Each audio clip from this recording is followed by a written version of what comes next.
ഇനി വരാൻ പോണ സൂപ്പർ സ്റ്റാർസ് ആണ് നസ്ലനും സന്ദീപും. ഞാൻ എല്ലാവരോടും ചോദിക്കുന്നുണ്ട്, സന്ദീപിനൊപ്പം വർക്ക് ചെയ്തിട്ട് എങ്ങനെയുണ്ടായി?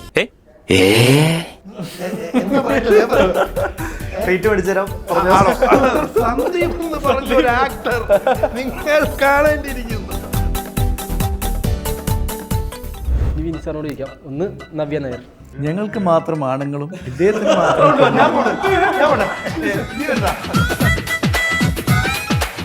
ഇതെങ്ങനെ കറക്റ്റായി ചോദിച്ചു.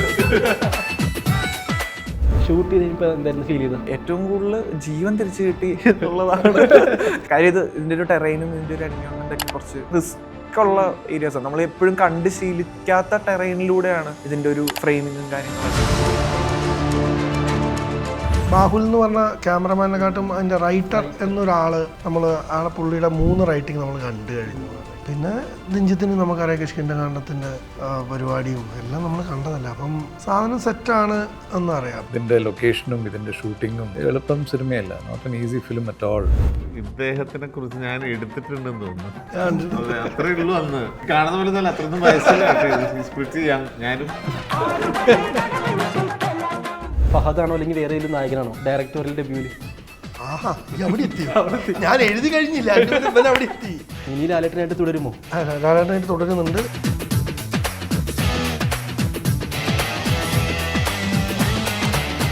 രണ്ടായിരത്തി 2024 മലയാളം സിനിമയിൽ തന്നെ ഏറ്റവും ഞെട്ടിച്ചൊരു ഫിലിമായിരുന്നു Kishkindha Kandam. From the makers of Kishkindha Kandam, എക്കോയിലെ സ്റ്റാർ കാസ്റ്റാണ് എൻ്റെ ഒപ്പം ക്ലബ് എഫ്എമ്മിൽ. Welcome guys, welcome to club FM.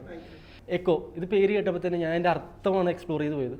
ടീസറിൽ തന്നെയാണെങ്കിൽ പല രാജ്യങ്ങളെക്കുറിച്ച് പറയുന്നുണ്ട്. ശരിക്കും നിങ്ങൾ മനസ്സിലാക്കി എന്താണ് എക്കോ? മറ്റേ സാധനം പറയാനാണോ?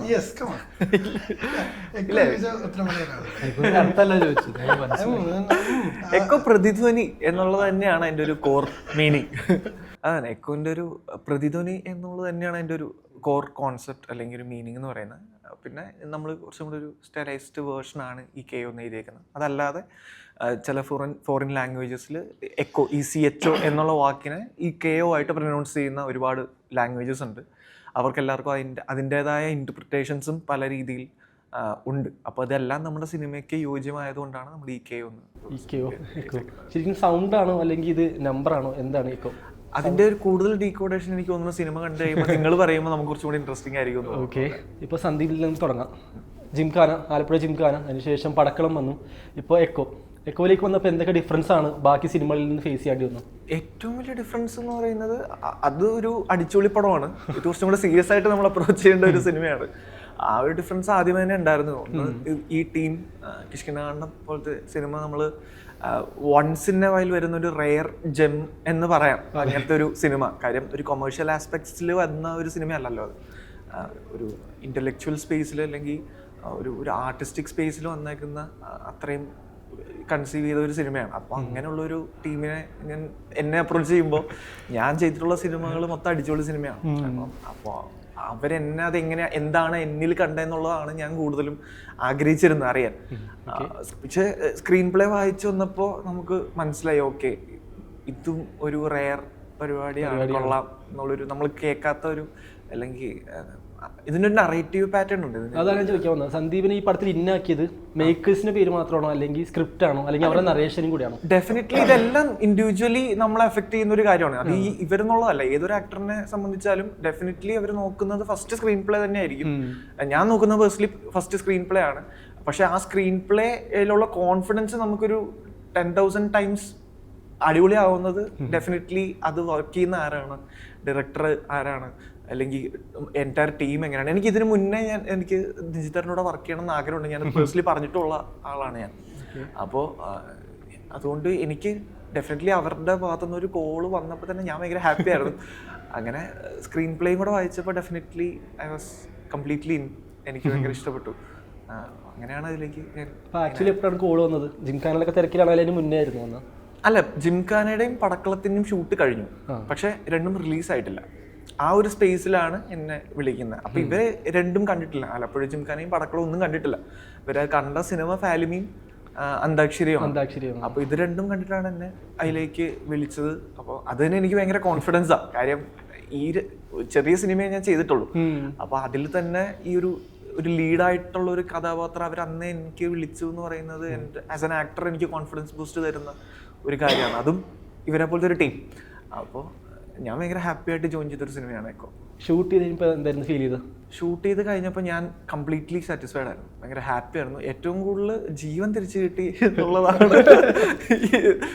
കാര്യം. ഇതിൻ്റെ ഒരു ടെറൈനും ഇതിൻ്റെ ഒരു എൻവയോൺമെൻ്റ് ഒക്കെ കുറച്ച് ഹിൽ ഏരിയസ് ആണെങ്കിലും കുറച്ചും കൂടെ റിസ്ക് ഉള്ള ഏരിയാസ് ആണ്. നമ്മൾ എപ്പോഴും കണ്ട് ശീലിക്കാത്ത ടെറൈനിലൂടെയാണ് ഇതിന്റെ ഒരു ഫ്രെയിമിങ്ങും കാര്യങ്ങളൊക്കെ വന്നുള്ളൂ. ഇപ്പൊ ടീച്ചർ കണ്ടപ്പോൾ അപ്പോൾ അതിലൂടെയൊക്കെ അവിടേക്ക് എത്തിപ്പെടണമെങ്കിലുള്ള ഒരു ട്രാവൽ ഉണ്ടല്ലോ, അതൊക്കെ ഭയങ്കര റിസ്ക് ഉള്ള ട്രാവലും കാര്യങ്ങളൊക്കെ ആയിരുന്നു. അപ്പോൾ അതെല്ലാം ഭയങ്കരമായിട്ട് എഫക്ട് ചെയ്തിട്ടുണ്ട്. അടുത്തത് നമുക്ക് ബിനിച്ചനിലേക്ക് പോകാം. തുടരുമിന് ശേഷം കിട്ടി, ബെന്നി സാറിനെ കിട്ടി നമുക്ക്. സാർ കൺഗ്രാലേഷൻസ് ഫോർ തുടരും. അച്ചീവ്മെന്റ്സ് തുടർന്നുകൊണ്ട് തന്നെ ഇരിക്കുകയാണ്. സാറിപ്പോൾ എക്കോയിലേക്ക് എങ്ങനെയാണ് ഇന്നായത്? എന്നെ സീലൊക്കെ ഇവരെ ഇതിൻ്റെ മുന്നിലുള്ള കിഷ്കിന്ധാകാന്ഡത്തിൻ്റെ ഒരു ലാസ്റ്റ് ഏരിയ ഷൂട്ട് ചെയ്യുന്ന സമയത്ത് അതിൻ്റെ അകത്ത് ആസിഫിൻ്റെ ബ്രദറായിട്ട് എന്നെ വിളിച്ചിരുന്നു. മറ്റേ വീഡിയോ കോളിൽ വരുന്നത്. അപ്പം എനിക്ക് തുടരത്തിൻ്റെ വർക്ക് കാരണം ഞാൻ പറഞ്ഞില്ല, പറ്റില്ല. അത് കഴിഞ്ഞപ്പോഴാണ് ഈ പടം നമ്മൾ കാണുന്നതും ഇതെങ്ങനെയാണ് എന്താണെന്നുള്ളതൊക്കെ അറിയുന്നതും പരിപാടിയൊക്കെ സെറ്റായപ്പോൾ ഞാൻ ചെയ്യോ ഇവര് വിളിച്ചിട്ട് പോകാൻ പറ്റിയതല്ലേ, ടി വി എങ്കിൽ ടി വി പോയല്ലോ, എല്ലാം കളഞ്ഞു കൊടുത്തല്ലോ ഞാൻ എന്നുള്ളതിന്. കാരണം എനിക്ക് അന്ന് അവിടുന്ന് ഇറങ്ങാനൊന്നും പറ്റില്ല. അവനോട് അര ദിവസം മതി, രണ്ട് പ്രാവശ്യമോ 3 പ്രാവശ്യമായിട്ട് വരുന്നുള്ളൂ. അപ്പം അര ദിവസം മതി, അര ദിവസത്തിൻ്റെ ആവശ്യമില്ല, 1 മണിക്കൂറേ ഉള്ളൂ പരിപാടി എന്ന് പറഞ്ഞു. പക്ഷെ ഞാനതിന് എറണാകുളം എത്തണം എന്നുള്ളത് നടക്കില്ല, ഇവിടുന്ന് മാറിക്കാൻ പറ്റില്ല. അതിൽ കോ ഡയറക്ടറായിട്ട് വർക്ക് ചെയ്യുന്നതിനെ എനിക്ക് അവിടുന്ന് പോകാൻ പറ്റില്ല. അങ്ങനെ കംപ്ലീറ്റ് പോയി. അത് കഴിഞ്ഞപ്പോൾ കറങ്ങി തിരിഞ്ഞ ഷാഫിക്ക ഇതിൻ്റെ കൺട്രോളർ എന്നെ വിളിച്ചു. ഒരു ദിവസം എന്നെ വിളിച്ചിട്ട് പറഞ്ഞു ഇങ്ങനെ ഇവർ ഈ പടം തുടങ്ങാൻ പോകുന്നുണ്ട്, അപ്പോൾ ഒന്ന് ഒരു ക്യാരക്ടർ പറയാൻ വേണ്ടിയിട്ട്. ഞാൻ എങ്ങോട്ടാണ് വരേണ്ടത്, എവിടെയാണ് വരേണ്ടത്, ഞാൻ വരാം. ഞാൻ ഷാഫിക്കായിട്ട് 18+ വർക്ക് ചെയ്തിട്ടുണ്ട് സ്കൂളിലേക്ക്. അപ്പം അങ്ങനെയാണ് ഞാൻ ഇവരുടെ അടുത്ത് എത്തുന്നതും കഥ കേൾക്കുന്നതും. ലൈക്ക് നമുക്ക് ഒരുപാട് ആലോചിക്കേണ്ട ആവശ്യമില്ല. Like first of all like Bahul എന്ന് പറഞ്ഞ ക്യാമറമാനെക്കാട്ടും അതിൻ്റെ റൈറ്റർ എന്നൊരാൾ നമ്മൾ പുള്ളിയുടെ 3 റൈറ്റിംഗ് നമ്മൾ കണ്ടു കഴിഞ്ഞു. അത് കഴിഞ്ഞ് കേരള ക്രൈം ഫയൽസും കൂടി കഴിഞ്ഞ് അപ്പം നമുക്ക് അതറിയാം പുള്ളിയാണ് എഴുതുന്നത്, അമിത് കബീറിനൊക്കെ അറിയാം. അപ്പം സാധനം സെറ്റാണ് എന്നറിയാം. പിന്നെ ദിഞ്ചിത്തിന് നമുക്കറിയാം കിഷ്കിന്ധാകാന്ഡത്തിൻ്റെ പരിപാടിയും എല്ലാം നമ്മൾ കണ്ടതല്ല. അപ്പം പിന്നെ ഒരുപാട് ആലോചിക്കേണ്ട ആവശ്യമൊന്നുമില്ല. നഷ്ടപ്പെടുത്താണ്ട് വേഗം പോയിട്ട് യെസ് എന്നാണ് ഷൂട്ട് എന്ന് പറഞ്ഞാൽ വരാം എന്നുള്ളത് പറയാന്നല്ലാണ്ട് ഒരുപാട് ആലോചനകളൊന്നുമില്ല. പക്ഷേ ലൈക്ക് അവർ പറയുമ്പോൾ നമുക്ക് ആ ക്യാരക്ടറിന് ഡെഫിനറ്റ്ലി അവർ നമ്മളെ വിളിക്കുമ്പം നമുക്ക് പറ്റുന്ന, നമുക്ക് സൂട്ട് ചെയ്യുന്ന തരത്തിലുള്ളൊരു ക്യാരക്ടറിനെയാണ് അവർ വിളിച്ച് തരുന്നതും. അപ്പം അതിൻ്റെ ഒരു ഹാപ്പിനെസ്സും ഉണ്ട്. ഓക്കെ ഫൈനലൊക്കെ നമുക്കത് നന്നായി ചെയ്യാൻ പറ്റും. പിന്നെ സന്ദീപിൻ്റെ കൂടെ അഭിനയിച്ചിട്ടുമില്ല. ലൈക്ക് കാരണം സന്ദീപിൻ്റെ പടങ്ങൾ ഇപ്പം ഞങ്ങൾ ഒരേ പടത്തിൽ നമ്മളുണ്ട്, പക്ഷേ സീൻസ് ഒന്നുമില്ല. ലൈക്ക് അന്താക്ഷരിയിലുണ്ട്. പക്ഷേ ലൈക്ക് പിന്നെ നമ്മൾ സന്ദീപിൻ്റെ ഈ പടങ്ങൾ കാണുന്നു. ഈ വർഷം ഒരു കണക്ഷൻ ഉണ്ട്. ജിംഖാന ഇങ്ങനെ 2 ആഴ്ച കഴിഞ്ഞപ്പോഴാണ് തുടരും. രണ്ടും ബ്ലോക്ക് ബസ്റ്റർ ഹിറ്റായിരുന്നു. അപ്പം നമ്മൾ ഇങ്ങനെ ഒരാളെ കൂടെ അഭിനയിക്കാൻ അവസരം കിട്ടും. പിന്നെ ഇവരെ 2 ആളും കൂടെ, കാരണം വിനീതനൊക്കെ ഏതോ കാലം എനിക്കറിയാം, ഏതോ കാലം അറിയാം. പക്ഷെ നമ്മൾ അച്ഛനെ ഒരുപാട് അഭിനയിച്ചിട്ടുണ്ട്. നമ്മൾ ഇതേവരെ ഒരു സിനിമയുടെ ഭാഗമായിട്ടില്ല. എനിക്ക് പുള്ളിനെയും അറിയാം, പുള്ളിൻ്റെ വൈഫിനെയും അറിയാം. അപ്പോൾ അതിലേക്ക് ഇവരൊക്കെ ഉണ്ട് ഈ സിനിമയിൽ. ഞാൻ ഇത് കഥ കേട്ട് കഴിഞ്ഞപ്പോൾ ഞാൻ മറ്റ് ക്യാരക്ടേഴ്സ് ആരൊക്കെയാ എന്ന് ചോദിച്ചപ്പോൾ ഇതാരാ എന്ന് ചോദിക്കുമ്പോൾ നമുക്ക് കിട്ടുന്ന പേരുകളുണ്ട്. അപ്പോൾ നമ്മളത് ഭയങ്കരമായിട്ട് എക്സൈറ്റ് ചെയ്യും. കാരണം ഓക്കെ അവരൊക്കെ ഉണ്ട് സിനിമയിൽ. സോ ലൈക്ക് ഡെഫിനറ്റ്ലി ആദ്യം വരുന്ന പേര് ദിഞ്ചിത്ത് എന്നുള്ള പേരും ബാഹുൽ എന്നുള്ള പേരും തന്നെയാണ് ആദ്യം വരുന്നത്. പിന്നെ വേറെ ചിന്തിക്കാനൊന്നുമില്ല, പോവുക, അവർ നമ്മളെ കൊണ്ട് ചെയ്യിക്കും എന്നുള്ള പ്രതീക്ഷയാണ്. ഇപ്പോൾ പോസ്റ്റർ നോക്കുകയാണെന്നുണ്ടെങ്കിൽ ഒരു ലുക്ക് എന്തായാലും ഡിഫറെൻറ്റ് ലുക്കാണ്. അധികമൊന്നുമില്ല, ചെറിയൊരു ഹിന്റ് എന്തെങ്കിലും തരാൻ പറ്റുമോ ലുക്കിനെ കുറിച്ച്, അല്ലെങ്കിൽ ആ ക്യാരക്ടറിനെ കുറിച്ച്? പിന്നിലുണ്ട് ആ താഴെ കാണുന്ന ലോറി ഉണ്ടോ, അത് വേണം പറയാം. ആ കയർ വെച്ചുള്ള ഒരു ലുക്ക്, ആ കാണുന്ന ലോറി അത് ആ ലോറി. ഓക്കെ മതി, ബാക്കി നമുക്ക് സിനിമ ബാക്കികൾ തീരുമാനിച്ചു. നമുക്കിപ്പോൾ എന്തായാലും അടുത്ത നേരം നിൽക്കും. ഏത് മൂഡ്? സോറി, ഏത് മൂഡ്? Echo mood.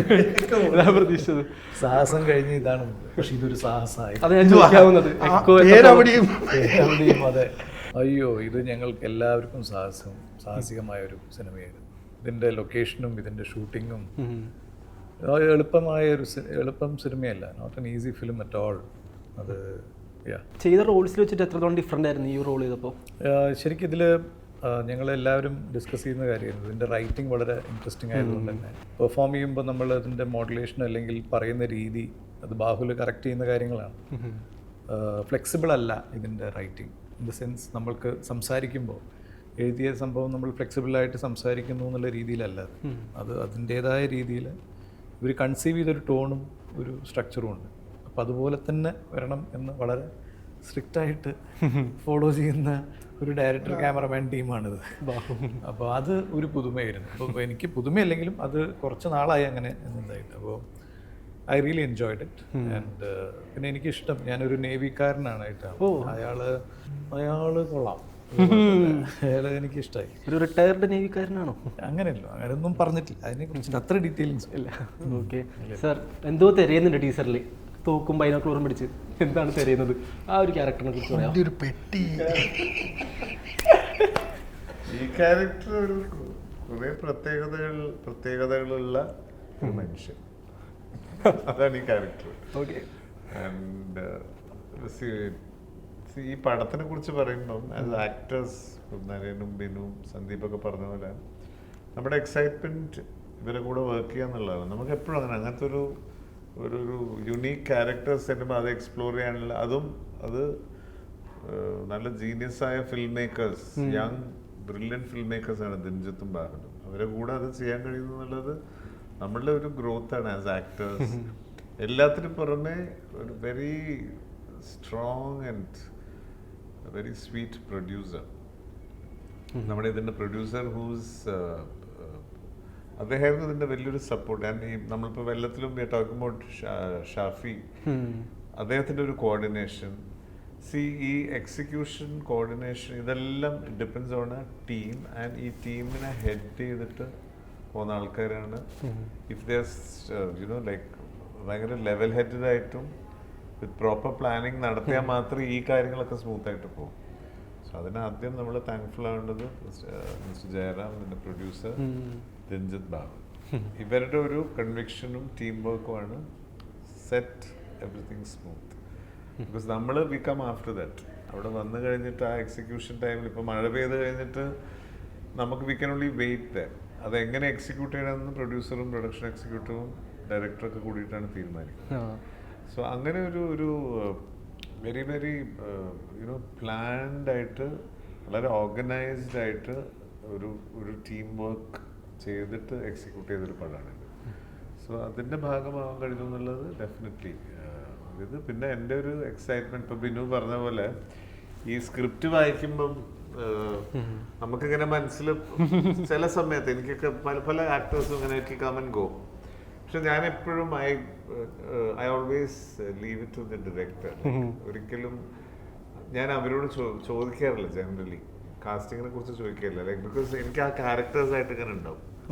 പക്ഷെ അവിടെ വന്നത് ഷൂട്ടിംഗ് തുടങ്ങി സന്ദീപ് ഓഫ് കോഴ്സ് അത് എനിക്കൊന്ന് സന്ദീപിനാണ് ആദ്യം പറഞ്ഞത്. സന്ദീപായിരിക്കും പ്രൊട്ടാഗണിസ്റ്റിന്റെ ഇത് ചെയ്യുന്നത്.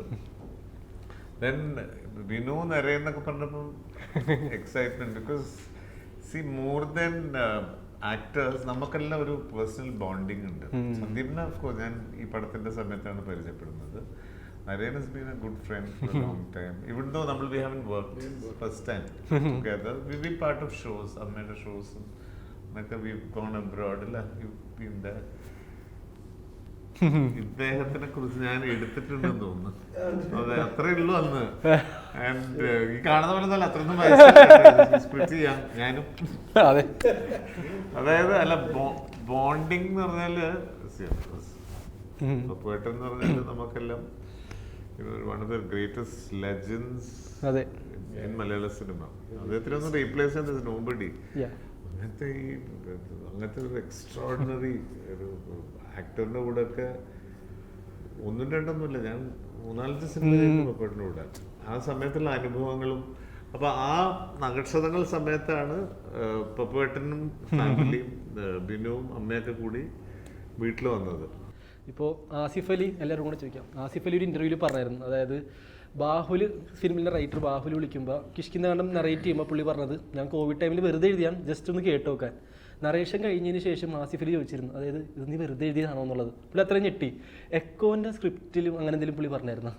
ഇല്ല ഇതിലേക്ക് ഞാൻ പറഞ്ഞ ഇത് ഇതിലേക്ക് ഇത് അങ്ങനെ ഒരു നോർമൽ കഥയായിട്ട് നമുക്കിതിനെ തോന്നിയിട്ടില്ല. കാരണം ഇതിന് അത്യാവശ്യം നല്ല തോട്ട് വേണം. കാരണം അത് നിങ്ങൾക്ക് സിനിമ കാണുമ്പോൾ മനസ്സിലാവും. കാരണം ഞങ്ങൾ എന്തുകൊണ്ടാണ് ഇത്ര ഐഡിയ ഒരുപാട് ട്വിസ്റ്റ് ആൻഡ് ടേൺസ് അല്ലെങ്കിൽ ഞെട്ടിക്കുന്ന സസ്പെൻസ് അങ്ങനെയൊന്നും അല്ല ഇതിലുള്ളത്. മനസ്സിലായി.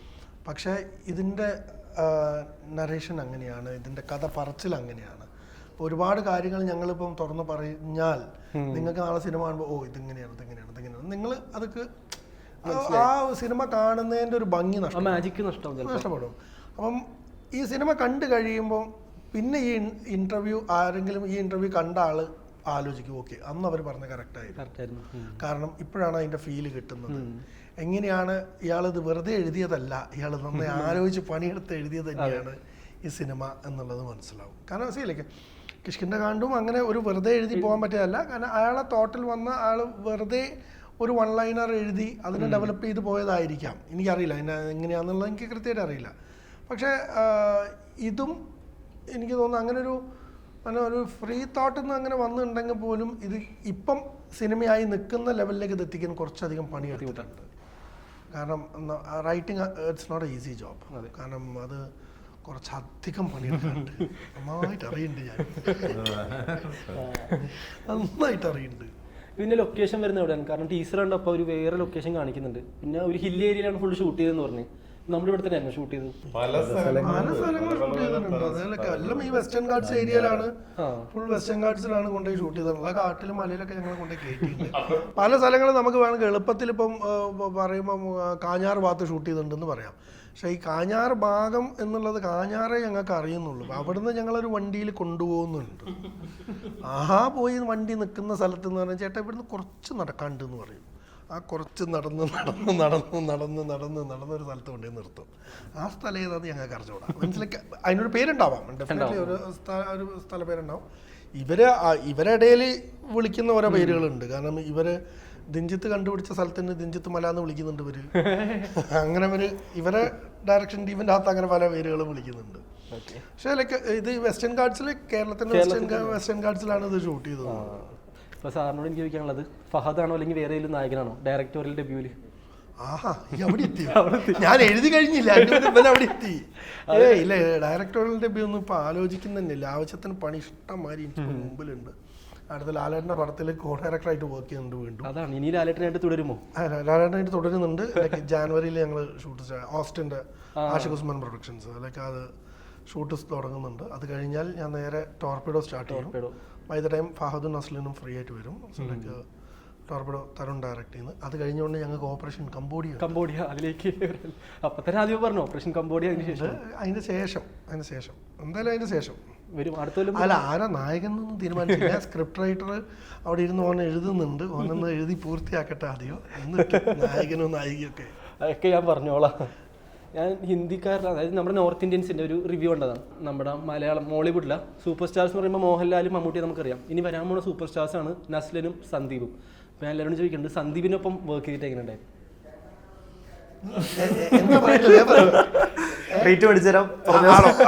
സന്ദീപ് എന്ന് പറഞ്ഞ ഒരു ആക്ടർ നിങ്ങൾ കാണേണ്ടിയിരിക്കുന്നു. സന്ദീപ് എനിക്ക് തോന്നുന്നു, കാരണം ഞാൻ സന്ദീപിനെ ഈ സിനിമകളൊക്കെ കണ്ടു. സന്ദീപിന്റെ സിനിമകളുണ്ട്. ഡെഫിനറ്റ്ലി നമ്മൾ നോട്ടീസ് ചെയ്യുന്ന തരത്തിലായിരുന്നു ഇവനെ ഞാൻ ഭയങ്കരമായിട്ട് ഇവനെ ഫസ്റ്റ് നോട്ട് ചെയ്ത. അല്ലെങ്കിൽ ഞാൻ ബാക്കി പറഞ്ഞ 2 പടങ്ങളിലും ഞാൻ ഇവനെ അത്ര നോട്ടീസ് ചെയ്തിട്ടില്ല. പക്ഷെ ഞാൻ ഇവനെ നോട്ടീസ് ചെയ്തത് ഇതിലാണ്, നമ്മുടെ ഫാലിമിയിലാണ്. ഫാലിമിയിൽ കാരണം ഈ കൗണ്ടർ ഡയലോഗ്സ് പറയുന്നായിരുന്നു.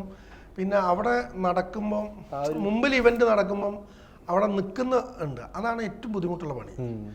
ഡയലോഗ് പറയാനും ആ ഡയലോഗിന് റിയാക്ട് ചെയ്യാനും ഒക്കെയാണ്. അതല്ലാണ്ട് മൂന്നാമതൊരാളായിട്ട് നിൽക്കുക എന്ന് പറയുമ്പോൾ അത് ഭയങ്കര ബുദ്ധിമുട്ടാണ്. നമ്മൾ എന്താ ചെയ്യേണ്ടത്? കൈ അങ്ങോട്ട് നോക്കണം, ഇയാളെ നോക്കണം. അത് ചിലപ്പോൾ ആരും പറഞ്ഞൊന്നും വരില്ല. അപ്പോൾ അതൊരു ഭയങ്കര ബുദ്ധിമുട്ടുള്ളതാണ്. അപ്പോൾ ഒരുപാട് സീനിലൊക്കെ ഭയങ്കര രസമായിട്ട് റിയാക്ട് ചെയ്ത് പോകുന്നുണ്ട്. അപ്പോൾ അത് കണ്ടപ്പോൾ തന്നെ ഞങ്ങളെ ഒരു ഗ്രൂപ്പിൽ ഡിസ്കഷൻ ഉണ്ടായിരുന്നു. നല്ല രസമുണ്ടല്ലേ പയ്യന, ഭയങ്കര രസമായിട്ട് ചെയ്യുന്നുണ്ടല്ലേ എന്ന് പറഞ്ഞു. അത് കഴിഞ്ഞിട്ടാണ് നമ്മൾ ജിംഖാന കാണുന്നത്. ജിംഖാന കാണുമ്പോൾ അതിൻ്റെ അകത്തേക്ക് കുറേ ഹ്യൂമറായിട്ടാണ് നിൽക്കുന്നത്. ഭയങ്കര ലൗഡായിട്ടും ഹ്യൂമറായിട്ടും ഭയങ്കര എനർജി ആയിട്ടുള്ള ഒരാളായിട്ട് നിൽക്കുന്നത്. അവിടെ നമ്മൾ പടക്കളത്തിലേക്ക് വരുമ്പം അത് തുടക്കത്തിൽ വേറെ എന്താ പറയുക, ഭയങ്കര സെറ്റിലായിട്ട് പോകുന്ന ഒരു പാവത്താനായിട്ട് പോകുന്നു. പിന്നെ ഷർഫുവിന്റെ മാനറിസം Catch ഇവനെടുത്ത് ചെയ്യണം എന്ന് പറയുന്ന ഒരു പോയിന്റും അവിടുന്ന് ടോട്ടൽ ബിഹേവിയർ ചേഞ്ചും പരിപാടിയൊക്കെ ലൈക്ക് ഒരാൾ പണിയെടുക്കാണ്ട് ഡെഫിനറ്റ്ലി അങ്ങനെ ചെയ്യാൻ പറ്റില്ല. കാരണം നമ്മൾ ആ ക്യാരക്ടർ മനസ്സിലാക്കണം, അതിനെക്കുറിച്ചിട്ട് അറിയണം. അപ്പോൾ കൂടെ അഭിനയിക്കുമ്പോൾ എനിക്ക് പേഴ്സണലി തോന്നിയത് അതറിയാനും അതെങ്ങനെയാണ് ഡെലിവറി ചെയ്യേണ്ടതെന്നുള്ളത് ഡെഫിനറ്റ്ലി ഇയാൾ ചോദിച്ച് മനസ്സിലാക്കുന്നുണ്ട്. പക്ഷെ അത് തന്നെയാണ് നല്ലൊരു ആക്ടർ ക്വാളിറ്റിയും. കാരണം വെച്ചാൽ സ്വയമേ ഒരു തീരുമാനത്തിൽ എത്തിയിട്ട് അവിടെ വന്നിട്ട് ഓക്കെ ഇത് ഞാൻ ഇങ്ങനെ ചെയ്യാം എന്നുള്ളൊരു ആറ്റിറ്റ്യൂഡിലല്ല വന്നിരുന്നത്. അവിടെ വന്ന് നിന്ന് ഡയറക്ടർ എന്താ പറയുന്നതും അതിൻ്റെ നല്ല കോൾ എടുക്കുന്നുണ്ട്. കോ ആക്ടേഴ്സ് എങ്ങനെയാണ് അതിനെടുത്തത് എന്നുള്ളത് ചേട്ടാ കാരണം പല സീനിലും ചേട്ടാ എങ്ങനെ പറയാൻ പോകുന്നത് എൻ്റെ അടുത്തൊന്ന് ചോദിച്ചു. അല്ല സജഷൻസ് അല്ല, എങ്ങനെയാണ് ചേട്ടൻ്റെ ഡയലോഗ് പറയാൻ പോകുന്നത് എന്നുള്ളത്. അതിനനുസരിച്ചിട്ടായിരിക്കും ഇവൻ്റെ റിപ്ലൈ എനിക്ക് തരാൻ വേണ്ടിയിട്ടുള്ള ടൈമും സ്പേസും ഒക്കെ എടുക്കുന്നത്. അപ്പം അങ്ങനെ പറഞ്ഞ് മനസ്സിലായി ചോദിച്ച് പഠിച്ച് വരുന്ന ഡെഫിനറ്റ്ലി ലൈക്ക് അവർ കൃത്യമായിട്ട് നല്ലൊരു ലെവലിൽ എത്തും. കാരണം അവരത് പഠിക്കാനുള്ള ആഗ്രഹമുണ്ട്, അറിയാനുള്ള ആഗ്രഹമുണ്ട്, അത് വേണം. ഏറ്റവും ഇമ്പോർട്ടൻ്റ് ഒരു കാര്യം ചോദ്യം ചോദിക്കുക എന്നുള്ളത്. സീലേക്ക് എന്തും പറയുന്നത് കേൾക്കുക എന്നുള്ളതല്ലല്ലോ. നമുക്ക് മനസ്സിലാവാതെ നമ്മൾ ചോദിച്ചേ മതിയാവൂ. മനസ്സിലായി എന്ന് ധരിച്ചിട്ട് ചെയ്യുന്നതിനെക്കാട്ടും നല്ലതല്ലേ മനസ്സിലായില്ല എന്ന് പറയുന്നത്. കാരണം പകുതി മറ്റതും മണ്ടത്തരവും അല്ലെങ്കിൽ പൊട്ടത്തരവും, അല്ലെങ്കിൽ ഞാൻ ആ ഒരു പണി സ്വതപ്പും. അതിലും ബെറ്റർ എനിക്കറിയില്ല ചേട്ടാ ഒന്ന് പറഞ്ഞു തരൂ എന്ന് പറയുന്നതാണ് ഏറ്റവും അടിപൊളി പരിപാടി. കാരണം വെച്ചാൽ അയാൾക്ക് അത് ലേൺ ചെയ്യാനുള്ള അവസരം കിട്ടും. രണ്ടാമത്തെ ഒരു സ്റ്റേജ് വരുമ്പോൾ അയാൾക്ക് അത് ചോദിക്കേണ്ട ആവശ്യമില്ല, അയാൾക്ക് അത് മനസ്സിലാവും. ഇതുകൊണ്ട് സന്ദീപ് ചെയ്ത പടങ്ങളിലും വെച്ച് നോക്കുമ്പോൾ ഇതൊരു ഡിഫറെൻറ്റ് മാത്രമല്ല, ഇത് അടുത്ത സ്റ്റെപ്പും കുറച്ചുകൂടി ഇൻറ്റൻസുമാണ്. ആസ് എൻ ആക്ടർ ഡിഫൈൻ ചെയ്യാവുന്ന ഒരു സിനിമയായിരിക്കും എന്തായാലും. എല്ലാവർക്കും ട്രീറ്റ്. അല്ല ഇനി സന്ദീപ് എന്ന മനുഷ്യനെ കുറിച്ചിട്ട് കഴിഞ്ഞിട്ട് 5 മിനിറ്റ് എനിക്ക് കോമ്പിനേഷൻ ഉണ്ടായിരുന്നു എല്ലാ ഇവർ പറഞ്ഞതിലും ഒക്കെ. എക്സ്ട്രോർഡിനറി ടാലൻറ്റഡ് അങ്ങനത്തെ ഒരു ആർട്ടിസ്റ്റിനെ അങ്ങനത്തെ ലൈക്ക് അങ്ങനത്തെ ഒരു പെർഫോമൻസുമായിട്ട് വരാൻ പറ്റും. If you take his previous films എനിക്ക് അതിനെല്ലാം ഉപരി I like his focus that especially he's a youngster. പിന്നെ discipline at work that very important. അത് സന്ദീപിന് ഉണ്ട്. And that focus on what you are doing, ആ attentions into that scene. സാധാരണ നമ്മളത് ഇന്റർവ്യൂ കഴിയുമ്പോൾ ചോദിക്കാറില്ല നമുക്ക് എന്താണ് പറയാനുള്ളത് പറയാനുള്ള ലൈക്ക് യങ്സ്റ്റേഴ്സ് സിനിമ പറയും ചേട്ടൻ എന്താ പറയാനുള്ള യങ്സ്റ്റേഴ്സിനോട്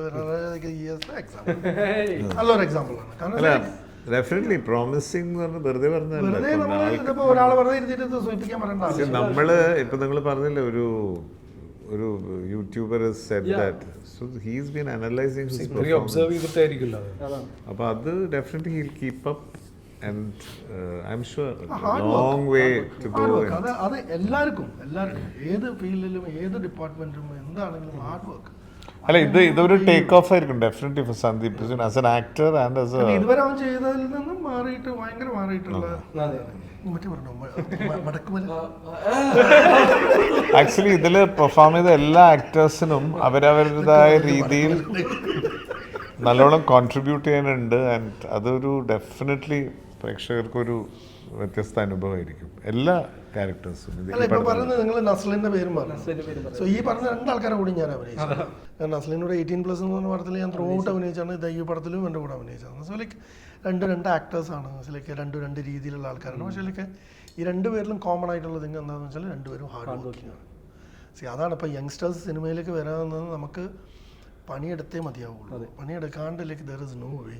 ലൈക്ക് അത് ചിലപ്പോൾ നമ്മളെ സക്സസ് 3 പടത്തിൽ നമുക്ക് കിട്ടാതിരിക്കാം, ചിലപ്പോൾ അത് 30 പടം കഴിഞ്ഞിട്ടായിരിക്കാം. ബട്ട് ലൈക്ക് അത് നിങ്ങളെ ഹാർഡ് വർക്ക് എന്തായാലും പേ ചെയ്യും. ലൈക്ക് അത് ഫോർ ഷുവർ. ബട്ട് ലൈക്ക് പണിയെടുക്കണം. ഹാപ്പി അല്ലേ?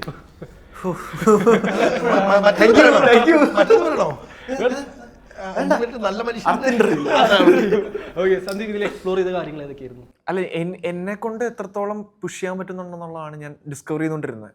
ഇപ്പം ഞാൻ നേരത്തെ ഇൻ്റർവ്യൂസിൽ പറഞ്ഞൊരു കോമൺ പോയിന്റ് ഇത് തന്നെയാണ്. അതായത് ഇതിൽ ഡയലോഗ് ഡെലിവറിയും ഇതിൻ്റെ ഒരു ബൈ ഹാർട്ടിങ് എന്ന് പറയുന്നൊരു സ്റ്റേജ് ഉണ്ടായി. ഞാൻ ഇതുവരെ എൻ്റെ ഒരു സിനിമയിൽ ഞാനത് ചെയ്തിട്ടില്ല. കാര്യം ചെറിയ ഡയലോഗ്സ് ആയിരിക്കാം മോസ്റ്റ്ലി, അല്ലെങ്കിൽ ബിഹേവ് ചെയ്താൽ മതി എന്നുള്ളതാണ്. ഇപ്പോൾ ഈ സിനിമയിലേക്ക് വരുമ്പോൾ നമ്മൾ പ്രോപ്പർലി സ്ക്രീൻ പ്ലേ ഉണ്ടാവും.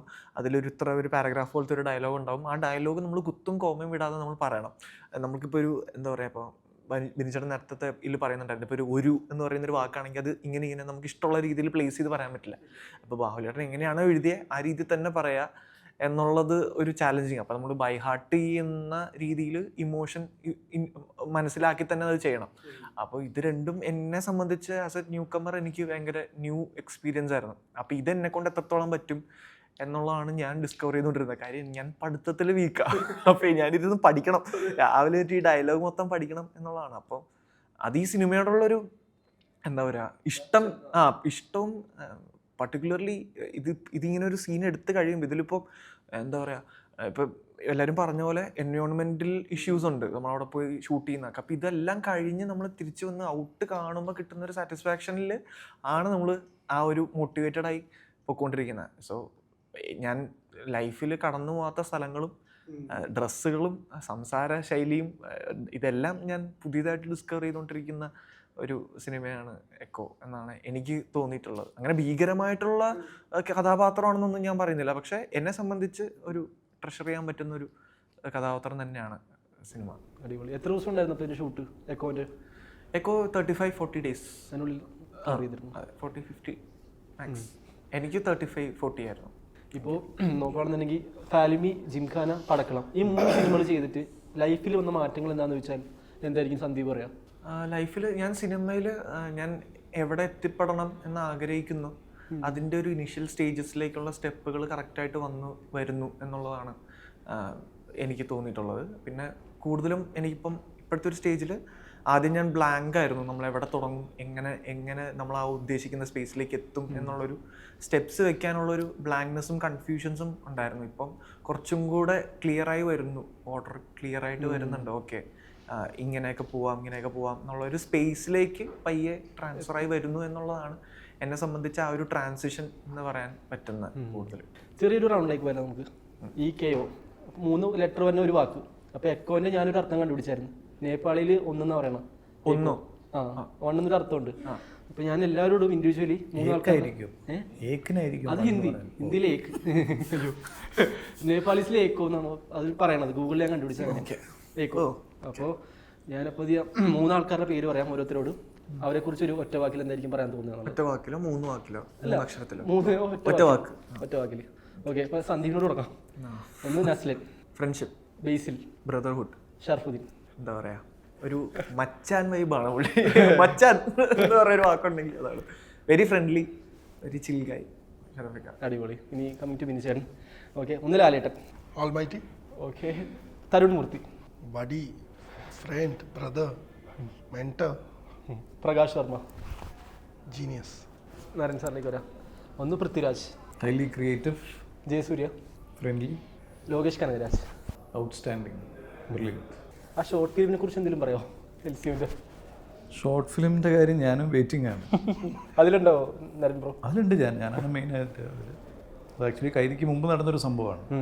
ആ ഒരു സംഭവം നടന്ന് അവിടുന്ന് കുറച്ച് കഴിഞ്ഞതിന് ശേഷമാണ് കൈദിയുടെ തുടക്കം. പക്ഷെ അത് ഒരു 10-15 മിനിറ്റ്സേ ഉള്ളൂ. അപ്പോൾ അത് അങ്ങനെ ഒരു നമുക്ക് തിയേറ്റർ റിലീസ് ചെയ്യാൻ പറ്റില്ലോ, ഈ ചാനൽസിൽ റിലീസ് ചെയ്യണം. അപ്പോൾ അതിന് മുമ്പ് ലോകേഷ് കഴിഞ്ഞ തവണ പറഞ്ഞ പ്രോബബ്ലി അതിൻ്റെ ഒരു മേക്കിംഗ്, എൽസിയുടെ ഒരു മേക്കിംഗ് വീഡിയോയുമായി ബന്ധപ്പെട്ടിട്ടായിരിക്കും ഇത് ഒരുമിച്ച് ഇതെല്ലാം ഇൻ്റർവ്യൂസൊക്കെ കൂടി ക്ലബ് ചെയ്തിട്ടായിരിക്കും ഈ ഷോർട്ട് ഫിലിം പ്രസൻറ്റ് ചെയ്യുന്നത് എന്നുള്ള രീതിയിലായിരുന്നു മുമ്പ് പറഞ്ഞത്. പക്ഷേ ഇറ്റ്സ് ടേക്കിംഗ് ടൈം. ഇനി വിനി സാറിനോട് ചോദിക്കാം. ഒന്ന് നവ്യ നായർ. മാത്രം ആണുങ്ങളും ഇതെങ്ങനെ കറക്റ്റായി ചോദിച്ചു?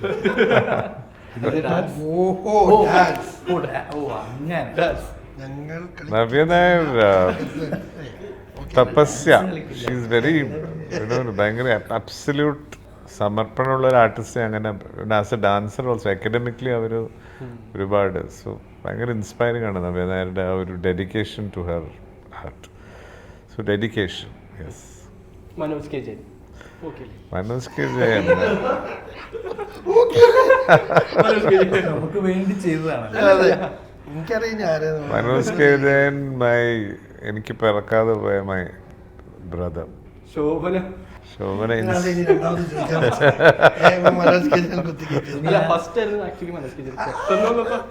Inspiration for a great achiever as an actress, dancer, Shobana has always been an inspiration. അവരുടെ ഒരു ഇൻക്രെഡിബിൾ എനർജി.